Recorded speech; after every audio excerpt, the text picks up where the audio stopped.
going forward, but this is a temporary service to fill that gap. Well, we've been in Iraq for 5 years now. The pilots of Blackwater 61 paid for their errors with their lives, but I'm wondering whether there was any corporate accountability for Blackwater. Were any sanctions placed on the company after the investigative reports that were so critical of Blackwater were released? Anytime there's an accident, a company always should be introspective and look back and see what can be done to make sure that doesn't happen again. Well, aside from your introspection, were you ever penalized in any way? Were you ever fined or suspended or reprimanded or placed on probation?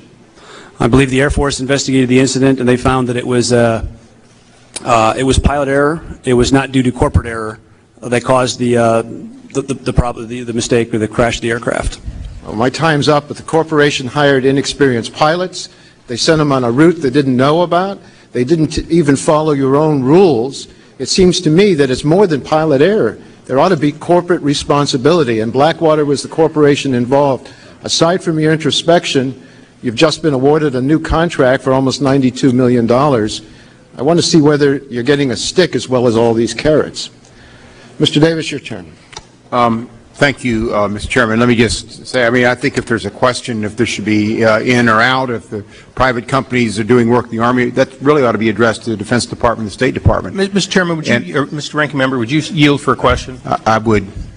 Since I wasn't here during the Clinton administration, did Mr. Waxman and this committee investigate Secretary Brown's crash in which he was killed? That was a military flight, C-130, I believe. Was that investigated? I wasn't here. I was not here at that point, but I understand the question. Crashes happen in bad weather. The gentleman in yield to me that crash was investigated, and the gentleman would be able to get the report of that investigations. Let me yield 5 minutes to the gentleman from North Carolina. I thank the Ranking Member for yielding. Mr. Prince, can you describe to the committee the nature of your contract, who your client is in Iraq? In Iraq, we work for the Department of State. And what is the service you provide for the Department of State? We operate under the Worldwide Personal Protective Services contract, and we are charged with protecting diplomats, reconstruction officials, and visiting CODELs, members of Congress, and their staffs. And in the last, since in this calendar year, how many missions have you had in Iraq? 1,873. How many incidents occurred during those 1,873 movements? Only 56 incidents. All right. And a movement is, for instance, you take a member of Congress lands at the airstrip, they're transported to the embassy. That's one movement. Is that? Yes, sir. All right. And 56 incidents out of 1,873 movements in a war zone. Is that correct? Resulted in a discharge of one of our guys' weapons. Which, those 56 incidents, does that mean that they shot at someone? Describe what an incident is. Yes, we don't even record all the times that our guys receive fire. The vehicles get shot at on a daily basis, multiple times a day. So that's not something we even record. In this case, if an incident is a defensive measure, you're responding to an IED attack followed by small arms fire. Most of the attacks we get in Iraq are complex, meaning it's not just one bad thing, it's a host of bad things. Car bomb followed by small arms attack, RPGs followed by sniper fire. An incident occurs typically when our men fear for their life. They're not able to extract themselves from the situation. They have to use sufficient defensive fire to get off the X, to get off that place where the bad guys have tried to kill Americans that day.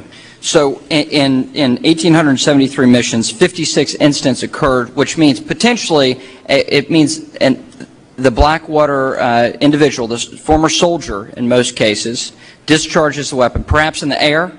Is that a possibility? It's not likely into the air. It's going to be directed at someone that's shooting at us. Or another real problem, you know, the recent Washington Post series on IEDs in Iraq, 81,000 IED attacks. The bad guys have figured out how to make a precision weapon. You take a car, you pack it with explosives, and you put a suicidal person in there that wants to drive into the back of a convoy and blow themselves up. Additional question here. So those 56 incidents, pretty much all involved returning fire. A caravan is being shot at, for instance, and you would return fire, or a potential car bomb is coming at you and you're returning. A potential car bomb, yes, a defensive fire or potential car bombs going, potentially coming near you, you have to warn them off. There's a whole series on the use of force continuum. Our guys are briefed and they abide by. They're briefed on it through their training back here in the United States. Every time they leave the wire, every time they launch on that mission before they go in the morning, they get the mission brief, what they're going to do, who they're protecting, where they're going, the intelligence, what to be on the lookout for, where there have been particularly bad areas in the city, and the use of force continuum, those rules of engagement. Use of force continuum, is that dictated by the Department of State? Yes.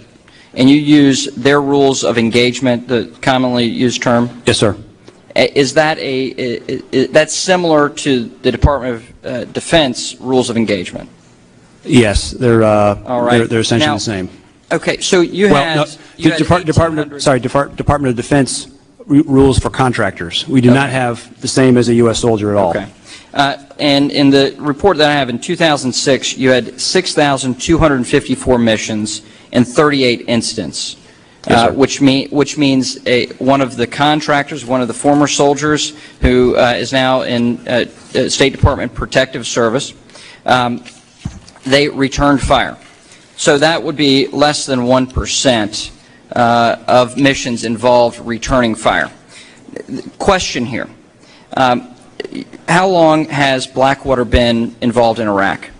How long have you had this contract in Iraq?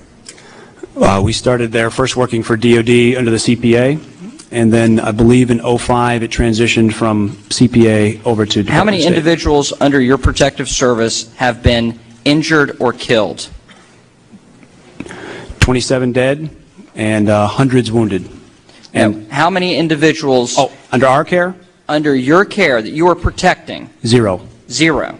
Zero, sir. 0 individuals that Blackwater's protected have been killed in a Blackwater transport? That's correct. 0. 0. That is, I think, the operable number here. Your client is the State Department.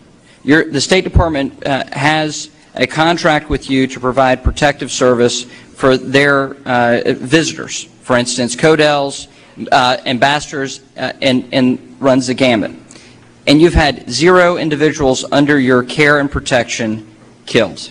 I think that is a very important number that we need to discuss here, Mr. Chairman, and that should be, a testament to the service that these former veterans, that are currently working for Blackwater, and I'm happy to yield back to the ranking member. Prince, let me just